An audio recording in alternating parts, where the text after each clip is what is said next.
y arriver. Mais pendant que vous étiez dans la rébellion, vous avez été financé par qui? Pour ce qui me concerne, oui. Moi je n'ai jamais été financé par personne.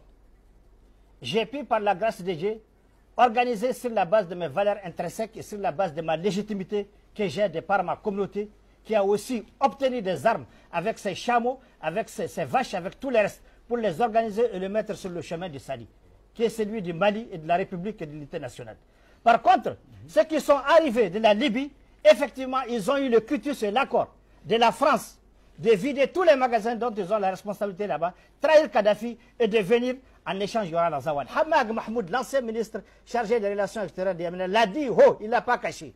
Il dit, la France nous a dit, abandonnez Kadhafi, on vous ouvre un couloir, allez-y pour récupérer la Zawad, on vous donne l'indépendance. Hamad Mahmoud l'a dit, il est vivant, il a une enquête, il ne cache pas ses mots. Alors lorsque nous avons compris que le complot était clair, nous en tant que républicains convaincus, nous n'avons pas peur de nous inscrire dans cette turbulence pour sauver ce qui peut être sauvé. C'est comme ça que nous nous sommes Donc c'est comme ça que cette histoire d'Azawad est venue? Exactement. C'était vraiment un marché de dupes et c'est la France qui l'a piloté depuis le début pour détruire Kadhafi, pour détruire les Libyens qu'elle a divisés en 1000 morceaux. Aujourd'hui, elle nous parle d'un tas de choses alors que les conséquences graves, elle répondra devant l'histoire. Et s'il y a justice dans ce monde, Sarkozy et tous ceux qui ont travaillé avec lui doivent répondre devant une justice. S'ils ne répondent pas devant cette justice, ils répondront devant la justice de Dieu, parce qu'elle est inévitable. Oui, mais vous ne craignez pas des représailles aujourd'hui? Les représailles, pourquoi? Est-ce qu'il y a plus de représailles que ce que nous vivons?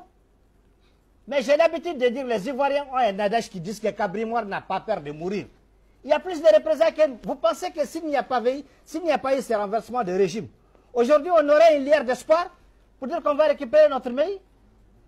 Et aujourd'hui, je vais vous dire une chose. Même l'Union européenne que vous voyez, même les Américains sont en train de regretter d'être entraînés par Sarkozy et la France dans cette affaire de Libye.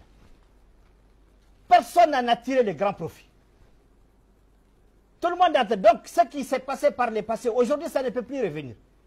Ça ne peut plus revenir. Donc, je continue un peu cette histoire. Sur Boubou Cissé. Donc, on en était là-bas. Alors, ils ont encore triché pour que Boubou Cissé revienne.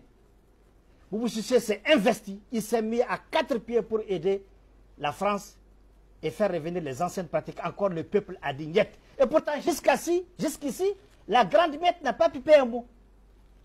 Ils ont observé dans la souffrance, mais les gens qui nous regardent, dans la douleur. Mais les gens